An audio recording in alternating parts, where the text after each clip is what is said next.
Welcome to Pitch It Good. Hello. How you doing, Paul? I'm very good.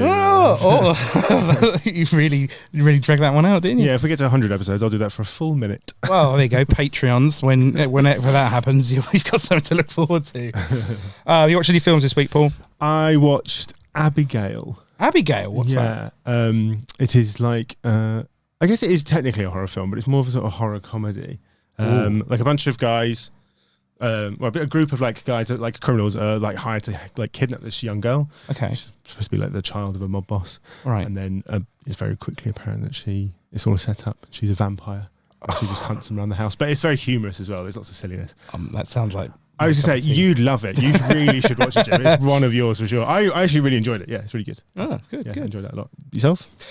In light of this week, I watched Idiocracy by Mike Judge. You watched it this morning? I thought I was watching it. It was the news.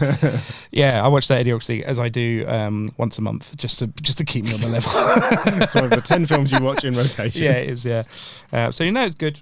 Lovely. Good. Have you been up to anything else? I did. I can't really talk about it very much, actually.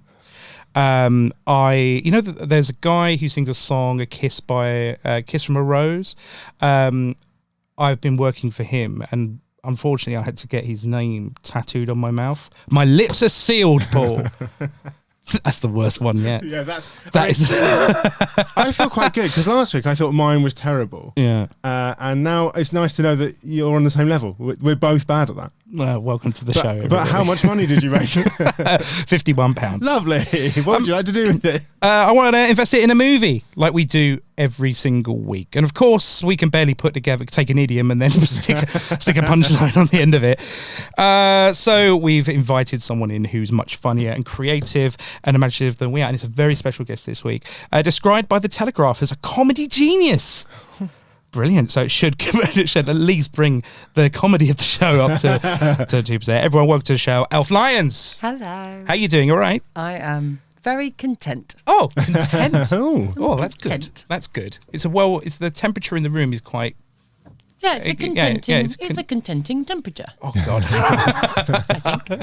I'm just fed up say of when everybody says that they're tired because we're all tired. I don't want to be tired. I want to be content. That's good. So good. That's my plan. I'm going to start telling people I'm content, and they won't believe me. When you're tired. Yeah. This is, what someone asked me about a gig I did today. They were like, "Oh, how did it go?" And then I said, "Oh, it was great. I enjoyed it." And then they pulled up the fact it was interesting how they asked me like a question going, was it a success, was it a flop, effectively? But my response was, I had a really nice time. And I think we sometimes get very, I'm trying to be more like, I had fun. I didn't have fun. That was a good day. Yeah. Lovely.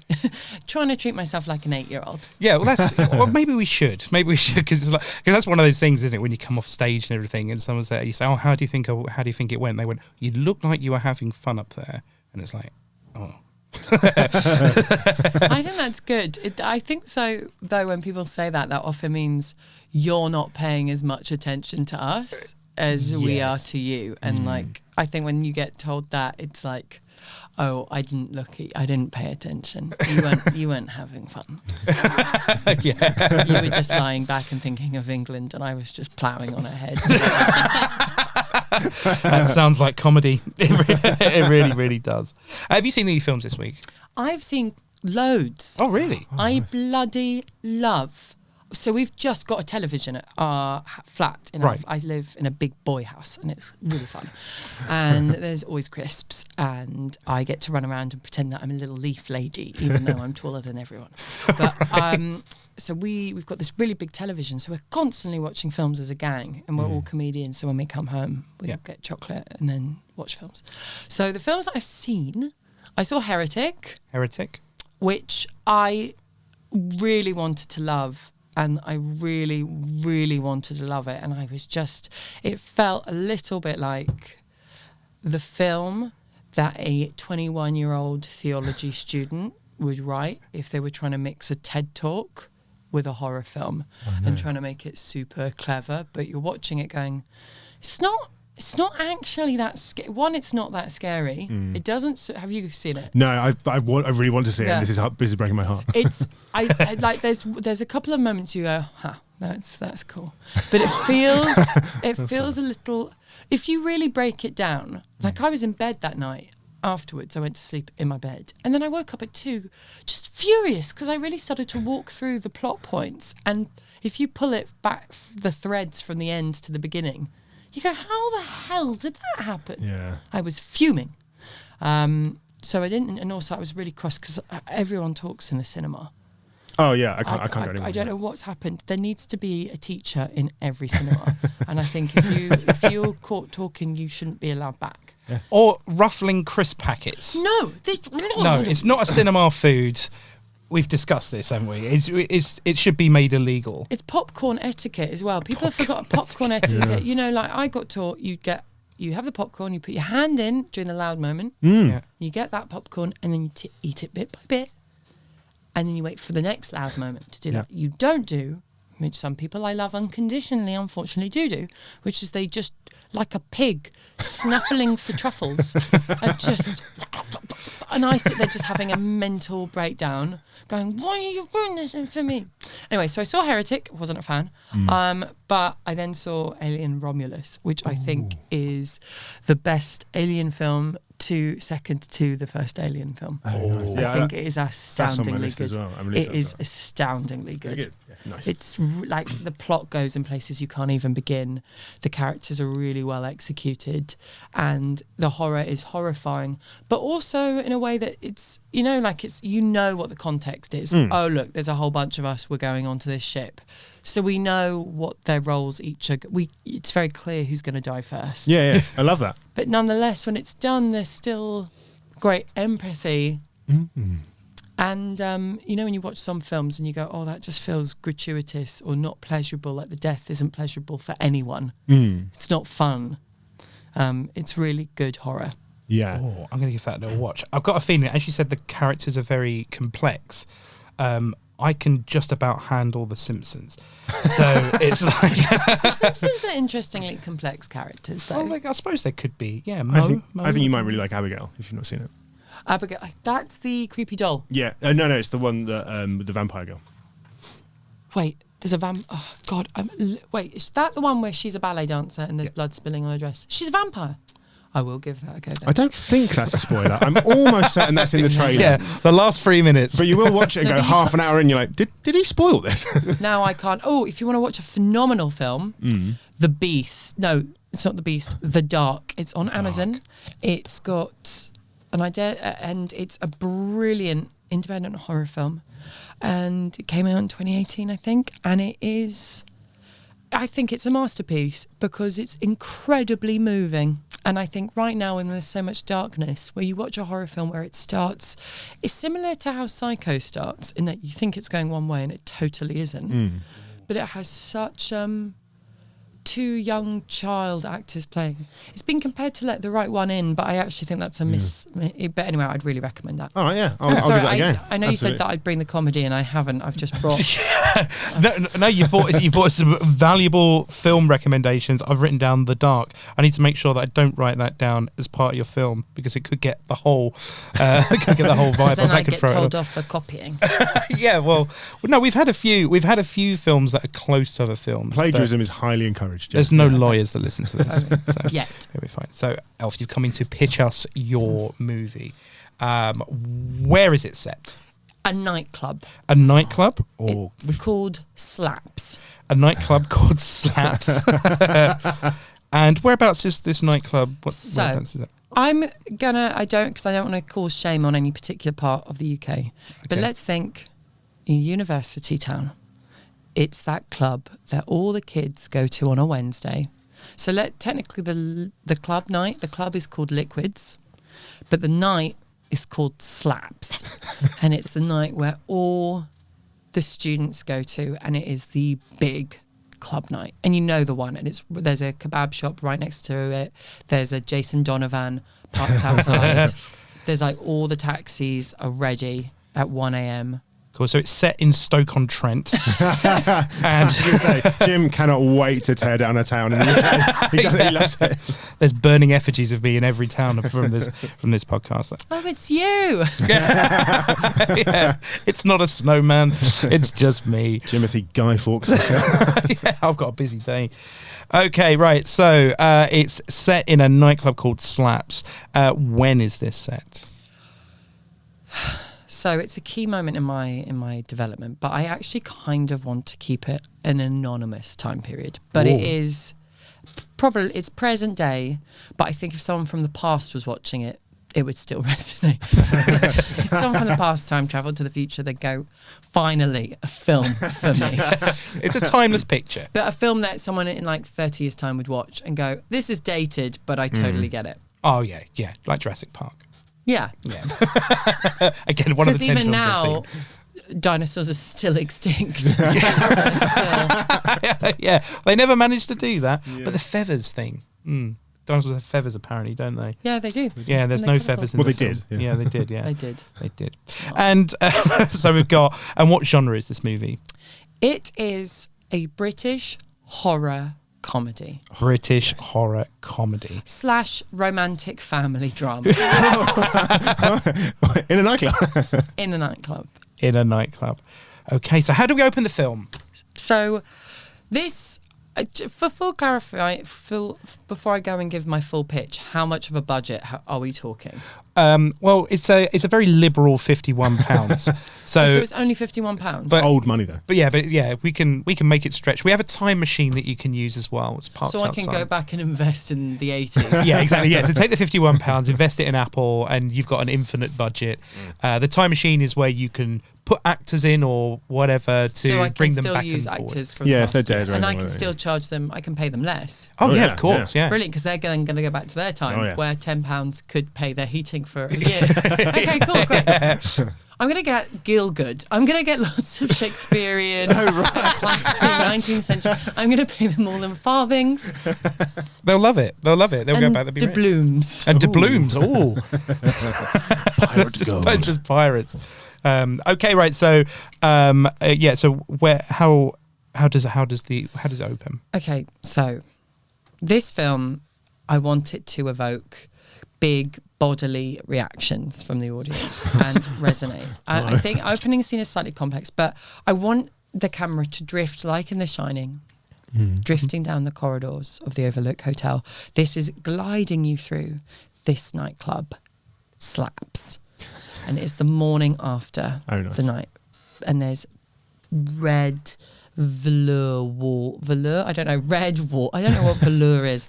It's red everywhere, and like sticky windows, sticky glass, sticky mirrors.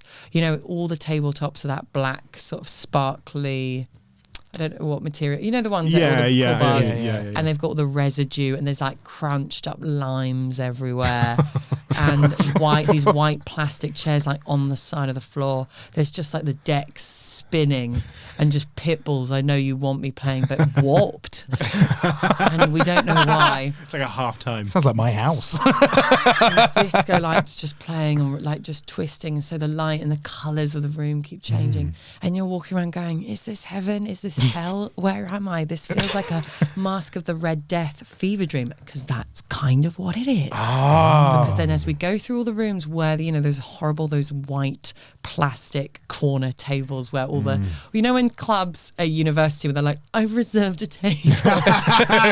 The VIP section. The VIP area, and it's just someone from a DFS sale has gone, "Let's just buy every sofa. Whatever you can't sell, we'll take. We'll take it, and we'll just light it badly. Yeah. We'll just ring fence it." And then you realise there are lots of what you think are like young students dancing, but then you realise they're just their bodies on the floor, and you're like, wow, everybody is dead. And then it's like cold open, vroom, and then the words are hell. That's the current working title. Yes. Hell.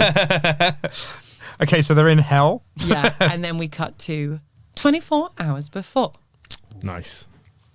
So So you're like, okay, it's the start of a film. It's quite edgy. What's happening? We know everybody's going to die. We know something terrible's happened. But what? So, and the reason it's called Hell is because I want to aim this purely for the millennial market, or indeed anyone who's over the age of, I'm going to say 27. Yeah. Or actually, maybe I'm being too nice. 31. Fuck it. I don't want any 20. They won't know who Pitbull is. Yeah, I just want people. They won't know who Pitbull is. They won't know. No. I thought you said that they won't know who people is. They won't know who people is. Have you had a stroke? We should have paused the podcast. Yeah, I know people are becoming detached. Youngsters. Oh, I said youngsters. Oh, let's move on. Oh no. So it's aimed at people over the age of 30 because I've realised this. I love the fact that I don't have to go out anymore. Yeah. I love that the other night I got into bed at 9:30, which anyone listening to this might go, that's boring. It's a dream. That, especially when you work in the nighttime economy. Yeah. Comedians, when you're like, I don't have a gig, I can get into bed now and I can go to bed. I love turning to my partner and going, can we go to bed now? Is it allowed? He's like, well, yeah, we can go to. I'm like, I spent my whole childhood going, I can't wait to be an adult where I don't have to go to bed. Yeah. I'm like, the joy about being an adult. You can just, the fuck you want. can go to bed. Yeah. Like you can get home from work and you can just go straight to bed. Straight to bed. You could get out of bed and go straight back to bed if you feel like it. I went on holiday on my own and it was like 3 p.m. in the afternoon. I'd had a busy day walking around all the million churches. That's the thing you always do in a different country. You're like, I've got to visit every religious place to make up for every religious place I don't go to in my own country.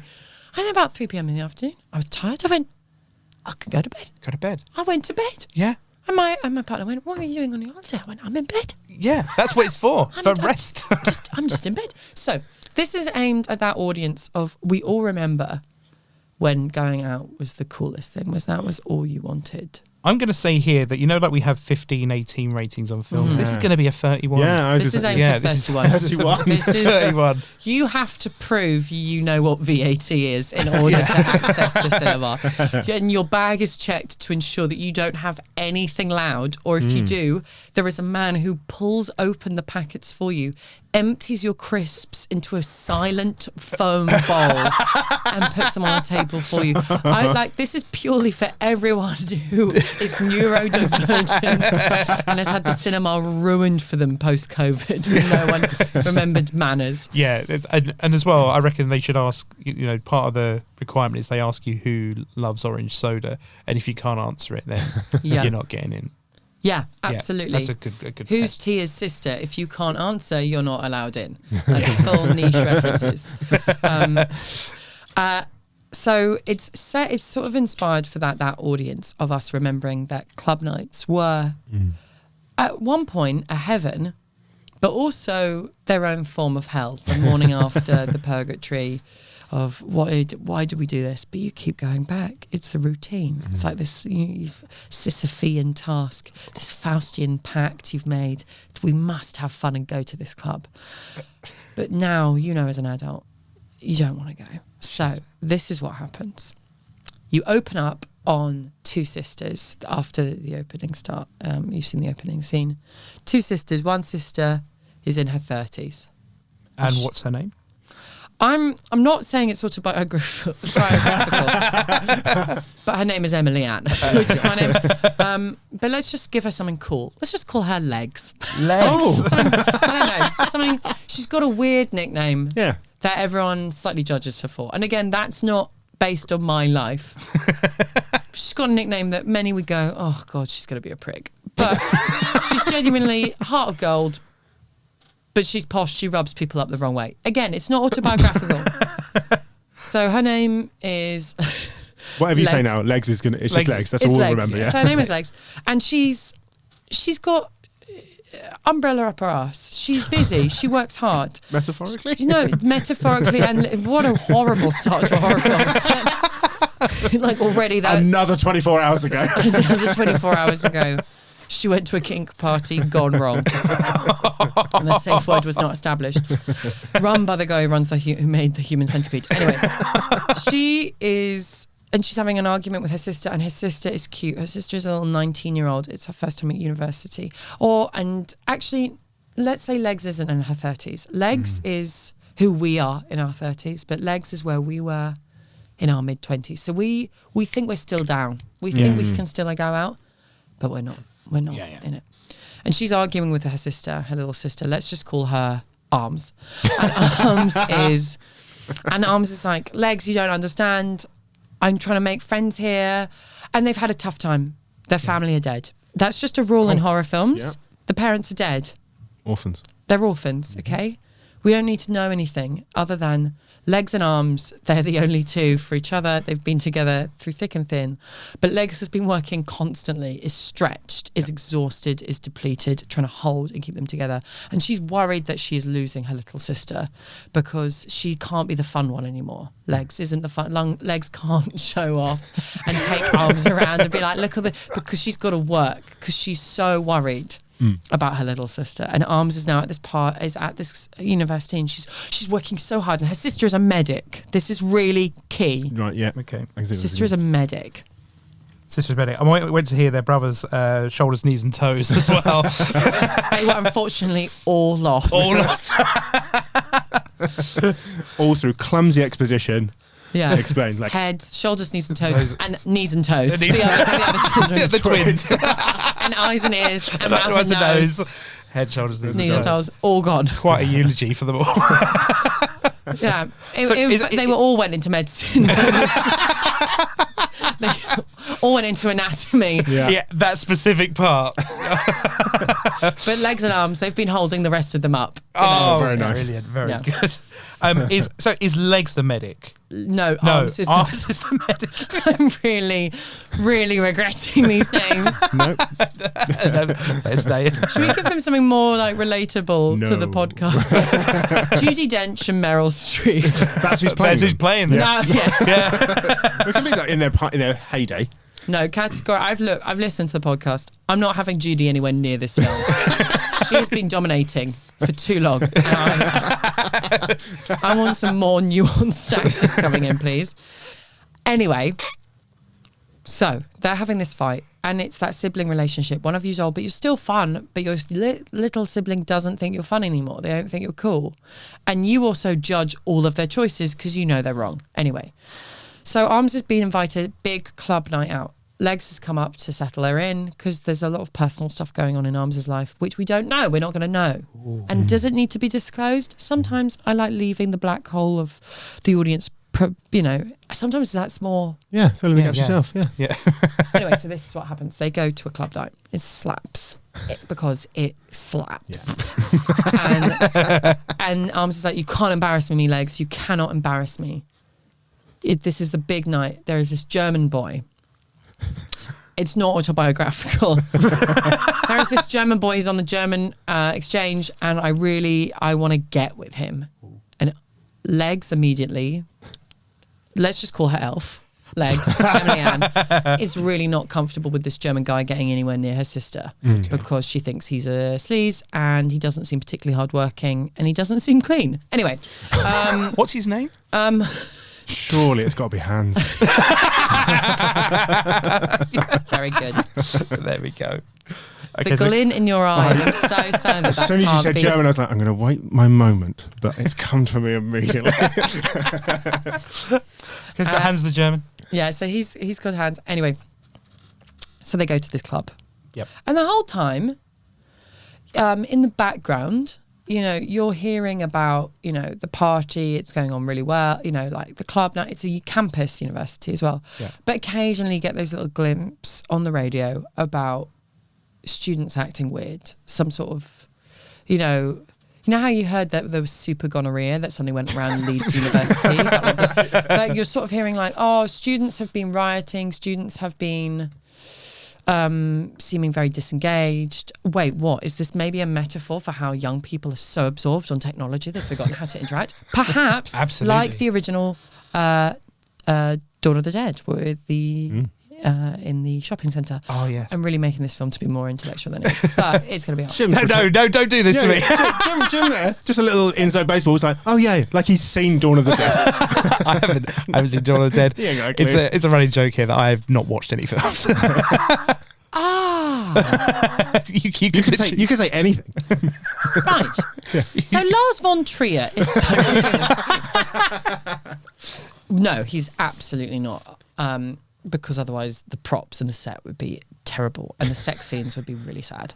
But they are going to be pretty horrific. So, all the while you're hearing that something is going on. Yep. Is it a bit of post-COVID fear, people being aware about isolating, washing their hands, and the students are like, fuck this shit, we are going to Slaps for a big night out. All the while you can see, and it's a masked party. So everybody's like, it's like a 7 deadly sins party. And we get to the club and there's a lot of comedy in it, like in terms of, which I'm not going to tell you now because I haven't written it yet. I'm tired. But jump in if you've got any questions so far with the vibe or if there's anything I'm not clarifying. You're not tired, you're content. I am super tense. I'm super tense. I'm super content. What's some of the things that happen in nightclubs which is ridiculous but funny? I don't know, like the smoking area is always like some weird burnt out someone getting chucked well, this is it. They're not smoking areas anymore. So when I used to go in, there was a bar we used to go to in Paris, like a club, where it was a booth. It was an indoor smoking booth, and you'd have to open up the door. It was like something from like an Arnold Schwarzenegger 80s sci-fi alien film, you know, like the ones where everyone's got 3 bosoms. It was like a glass. It was like a glass cube that you'd knock, you get let in, and it was just full of smoke because it would just be like 6 men just smoking in this cube. But it was so they wouldn't have to go outside, so you could still dance, but you'd be basically just. It sounds like the French version of the Cube game show. Or the horror film The Cube. Great film. I love that film. So it's got one of those, and she's queuing, and they're with all her friends, and all of Arms's friends are obviously. Legs is trying really hard to be cool, and it is just flopping. She's trying really hard, and she doesn't understand any of the references, like tic tac. She's saying the language wrong. They're all talking about slut dropping. She's like, no, she doesn't know who. They keep talking about all these girls. She thinks they're girls at the club. They're not. They're music artists. So you've got this real sense of the sisters becoming more and more distant, more and more distant. They get onto the dance floor and everyone is drinking. They're all drinking the special drink. There's like a special drink that's on offer. And it's called the Red Death. Oh, the Red Death. Whoa. It's just Snakebite in black, isn't it? Oh my God, this is so intellectual. It's so sophisticated. This might be the most intellectual film we've had, if I'm honest. I'm going to say this is pretty on the fucking nose. This is the type of film that Peter Bradshaw would be like, it's good fun. And then he's got like 60% on Rotten Tomatoes. But you know what? Fuck it, that's what I want. They're the best. They're the best. Yes, fuck Rotten Tomatoes.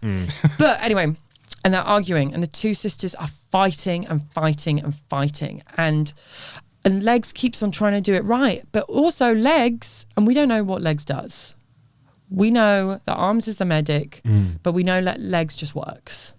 She just works. Legs is noticing, and we don't know what she works in, but Legs is noticing the kids, everyone's seeming a bit off. They're all off their face on drugs. They're all behaving totally weirdly.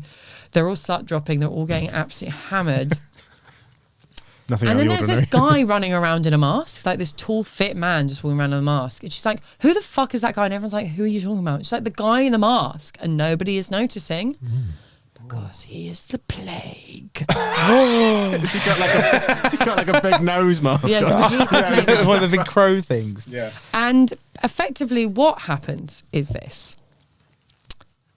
Narratively, the sisters have a fight. Because Legs is slut dropping and she's dancing with all of Arm's friends. And she's like, finally, I'm having a fun time. And then she looks around and realizes that actually none of her friends, they're just random kids. That all the group have left her, but she can't tell anyone apart because everyone looks the fucking same. And she's like, this is hell. Everyone is on their phones. No one is engaging. And she just loses her temper and she just smashes someone's phone. She just picks up her phone. She just smashes it. And Arms is like, you've done this before, Legs. You've done this. This is why you got kicked out of school. You've got to manage your anger. And Legs is like, stop telling me what to do. And we go, wait a minute. We thought Legs was the sensible. Yeah. Yeah. But actually, she might be the renegade. She might be the Mike Myers of this film. But we thought we were on her side the whole time. And then what happens is these kids are drinking this Red Death and they are going wild. And the masked guy comes up to her and he's like, hey. She's like, hey. And he's like, sometimes do you ever feel that you just want to let go? And she's like, yeah, sometimes I do. And then they have like a sexy dance sequence. Yeah, it feels really sexy. And it's like a really like, it's one of those dance sequences that Winona. So Winona Ryder, a young Winona Ryder, is playing legs. Perfect. And a young... this is complex. Who is going to play arms? She was in Mr. Deeds, wasn't she? Yeah, maybe. What? She's been loads of things, mate. Yeah. Winona Ryder, notoriously quite well known. Yeah. Yeah. Oh, yeah. Very famous. Yeah. She just didn't miss. She disappeared for a while after shoplifting. But Yeah. she's back shoplifting. now. Yeah. Okay, I know who's playing arms. An older Winona Ryder. Arms is played by... So, actually, I'd love your suggestions as well, because Arms is... She just wants to have fun. She's cute, she's fun, but she's academic. She works hard. She is a scientist. She is a medic. She is smaller than her sister. She's smaller. She's a little one. Okay. And she's actually the one that's going to come up top. Who is it? Which actress can provide I'm thinking of, I cannot remember her name, but she is like a bit of a screen queen at the moment. The girl from Wednesday, and she was in the last few Scream movies. So she's actually playing Winona Ryder's daughter in the Beetlejuice 2 yes. movie. So that's so funny that you've gone for that. But because of, I think it's just too incesty, film incesty. I see the same cast, yeah. But I really appreciate your contribution. That's what I'm here for. You're welcome. So we're looking for someone who's going to be Winona Ryder's daughter. No, sister. No, sister. Sister. Thank you for concentrating. Thank Jim, you write it down. Well, I was just smaller. Okay, I know exactly who it is. Go okay, it's she was in Sisterhood of the Traveling Underpants. She's married to that man who made that thing about the football band.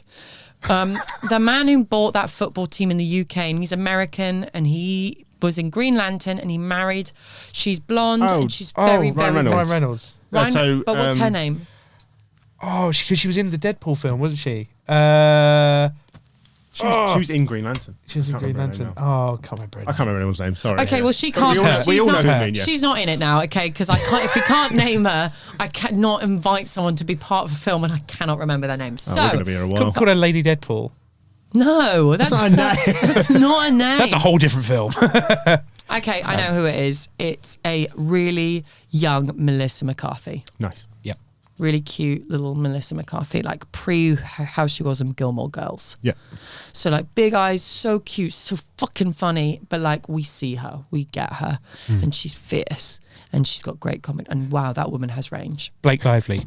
Blake Lively. Lively, was it. Yeah. So you know what? It's too late, Blake. No, she's out. It's a young Melissa McCarthy. Yeah. Like age, I'm going to say about 19, 20. Cool. We can Google images for that later. Anyway. And the German guy is obviously played by the cannibal Arno Hammer.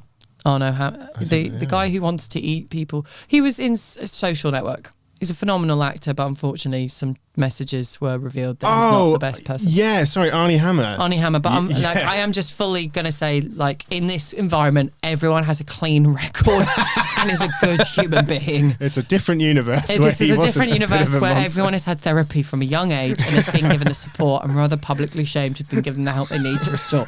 So, Arnie Hammer. Anyway, so what happens is Winona Ryder, young legs, starts dancing with the mask of the Red Death, and he puts the mask on her. But the mask isn't real. It's like an invisible mask. It sort of absorbs into her skin. And he says, don't drink, just have fun. And she goes, okay. And so she's completely sober. Everyone else is drunk.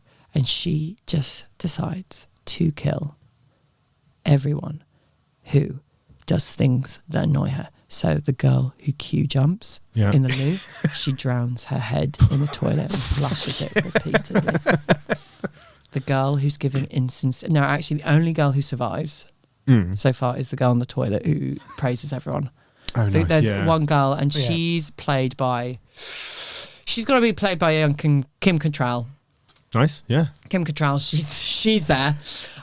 Giving everyone toilet moral support. Yeah, she's like, you are a queen, and she's and Winona comes in drenched in blood, and Kim's like, red looks good on you. She's having a great time. Yeah. Anyway, and Winona's going around, and she's killing people left, right, and centre, but doing it subtly while still having fun. And everyone is drinking the Kool-Aid, and not Kool-Aid. Everyone's drinking this Red Death, a little sister's like, hey, Legs, what's going on? And Legs is like, you're not spending any time with me, so, well, I'm just going to do my own thing.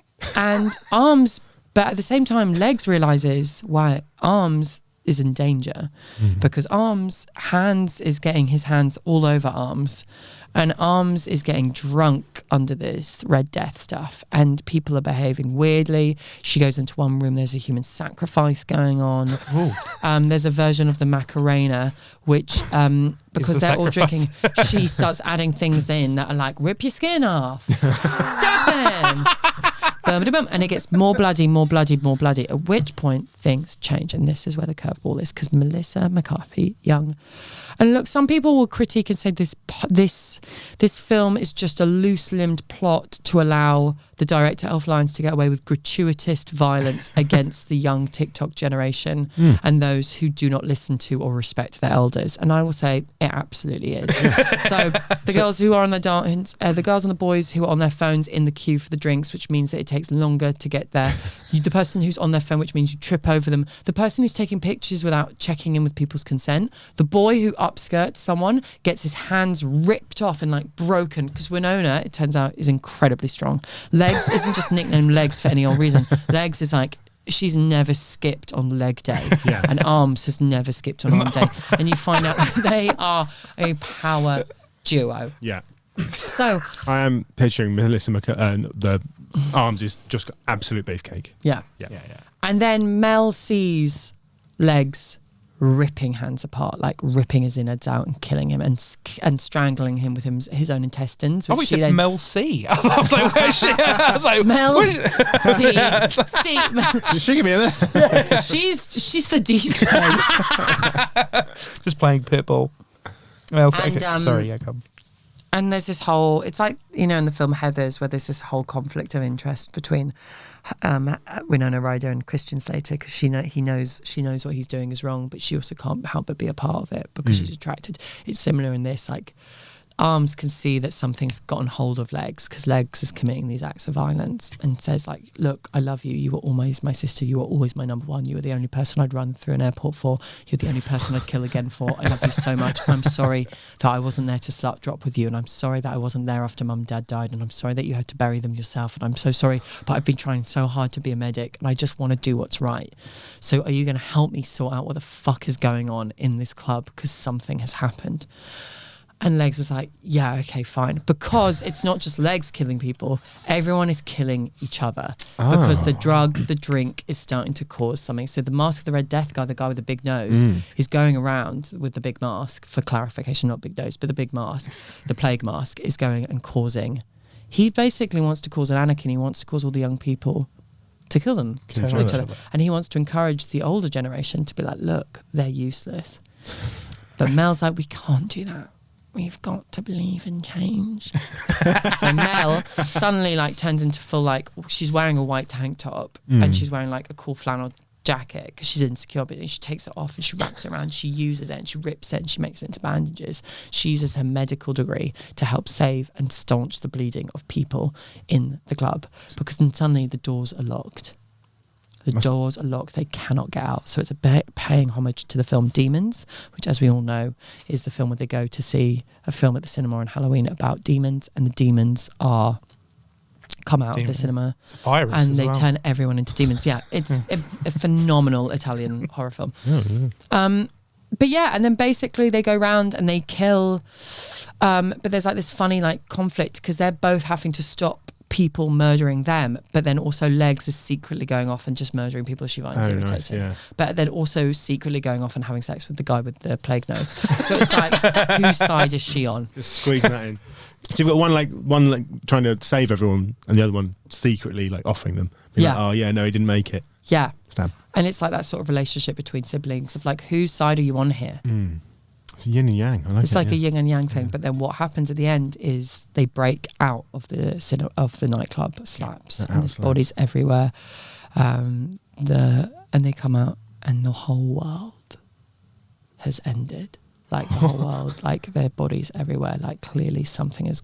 The elder generation. When I say elder generation, people in their 30s are still alive and well, but they've just ripped a new one out of this. Anyone who's on their phones, who's rude, who doesn't respect, who doesn't park properly, who doesn't anyone who dog ears their books, like you see like a cut shot to a librarian just absolutely destroying all the annoying 18-year-olds who are like, oh, do you have like a reduced version of this book so I don't have to read the whole thing? Or anyone who says, oh, I'm just going to put it into ChatGPT. She's like just crushing their heads into keyboards and just like cutting them up with the paper cutter. It's like a 10-minute scene. Yeah. This is Stoke-on-Trent. And then the two sisters like look out in the world and they go, hey, want a kebab? And then it finishes.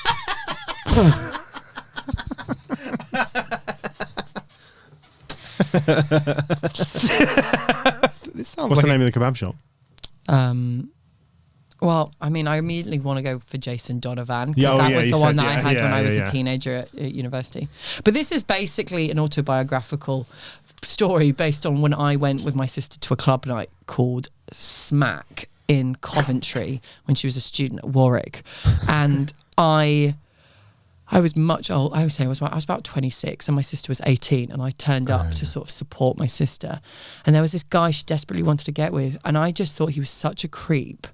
And like, you know what I mean? It was her rite of passage to like get with whoever she wanted to get with. I was just being overprotective, but also I hated how I was being treated like I was this old octogenarian by these 18-year-olds, which obviously 26 probably was super old for them, but it felt really weird because you spend your whole life trying to find a cool place to be a part of, and then you go to this place going, this is actually shit.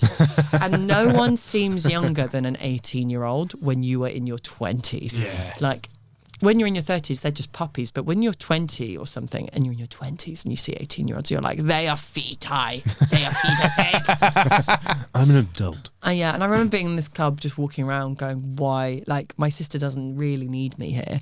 But then absolutely I realised she totally did because one of the guys was a jerk. And so I ended up... And then typically all the girls got way too drunk. And because I wasn't drinking, because I was like, I'm not... Oh, that's the worst. I ended up being the one that like took and we all went and got kebabs, and then we all got that big, giant maxi like van home. And then we got, and this is the moment where there's a moment where they think they're going to get out with another group of girls. Like they found a whole group of them, all the different types of girl from the bathroom, who's, by the way, always there. Like it turns out she's like, maybe she's a ghost, or she comes out totally unscathed. She's the spirit of vengeance, yeah. Because actually Kim Cattrall in the bathroom, she's everything that we want to be. She's positive, she's kind, she just knows who she is. And she just engages with people around her. Like she's not on her phone. She's just, you can tell that I'm really anti-technology. Very anti-technology, very pro toilet compliments. I just think what I love about society, or what I loved about, is when you get into conversations with people. Like when you're in a queue, you used to chat to people around you in the queue. Like I remember I've made friends in my life who were coming to my wedding. Like my mate Will was a chugger on the high street, and I bumped into him and we ended up striking up a conversation, and we became friends through that encounter. My friend Ema, who's going to be a bridesmaid at my wedding, was the person who checked your ticket stubs to go on the London Underground secret experience like 10 years ago that I went in and booked. And she was like, just happened, and I noticed she had an Irish accent, and I was like, oh, where are you from? And like she'd only just moved here. But I think now I've noticed, because everyone is on their phones and looking down, there are so many human interactions that get totally missed. Like I found this really funny. There was a bunch of teenagers on their phones on the tube the other day. Like a whole group of them. None of them were talking to each other.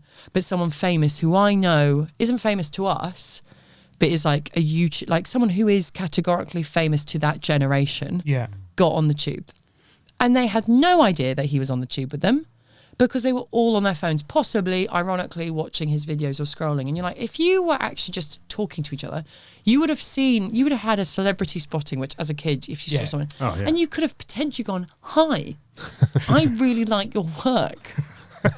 And you could have had a conversation. And like, I think those things I'm really anti. And like, I'm with you. That's why, like, I tell you, it's like you go to a theme park and actually waiting in the queue with your mates was cool, right? Because you end up chatting, and then nowadays they're just all on the phone. My wife was telling me she read something the other day about, and if there are any Gen Zs listening, feel free to write in and correct me.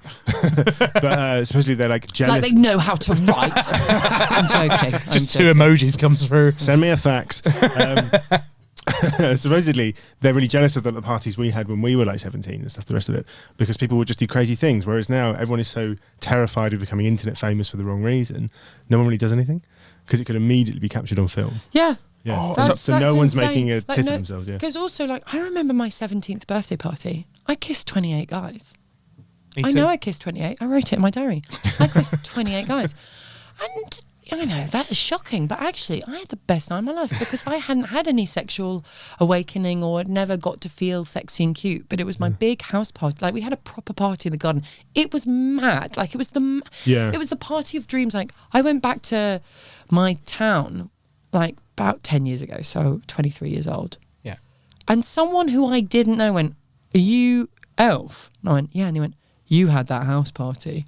Oh, you were the house party legend. I was the guy who had the house party. Not just, I had the party, and that was wicked. Yeah. But I feel like, anyway, I'm digressing, but that sort of, that FOMO, that thing that we want to be there. And then I would love then the epilogue of the film to be the sister coming back to her house, Arms coming back to Legs' house, and them getting like a takeaway in and just inviting some mates around, and then you just see them having the fucking best time with the girl from the toilet. Yeah, she's got to be and they're like doing a board game, or they're doing something, and they're playing drinking games. Like, it's still wild, but it's just. You could have it throughout the film. All the characters that were going to survive, somehow for whatever reason their phones will break. So at the end of the film, none of them have their phones, so they're forced to hang out and have this party that we'd all want. I like the idea as well that all the people that die in the club, because obviously they're going crazy, right? Yeah. They're drinking this stuff. They're all like and killing each other.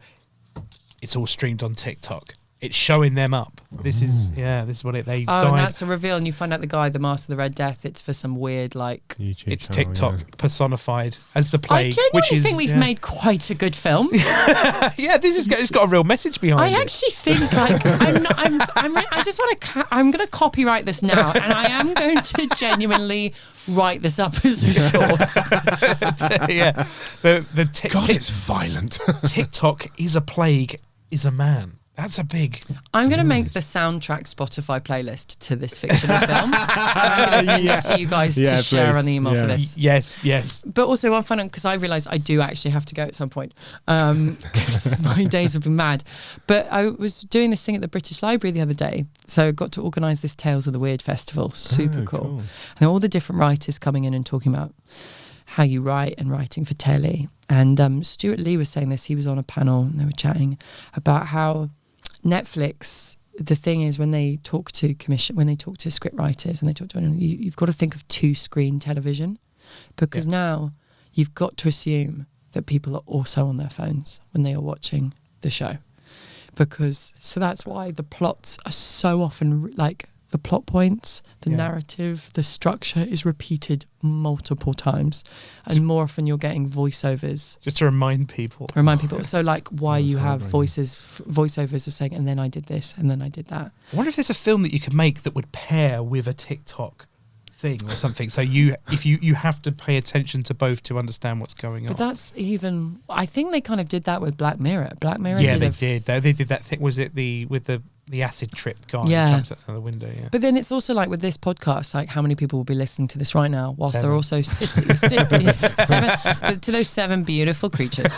They're possibly whilst listening to this, either scrolling on Instagram at the exact same time, maybe looking and reading on Wikipedia about one of the films we've mentioned, or they're already like, do you know what I mean? Like they're multiply doing things. Or they're watching the TikTok clips. Like how many times? How many times have they had to rewind the podcast I'm terrible for that. So often I'll be like, I haven't listened to the last 20 minutes. I try and listen to things as slowly as possible, and the moment I think that I haven't listened, I stop and I have to go right back to the start of the chapter to really.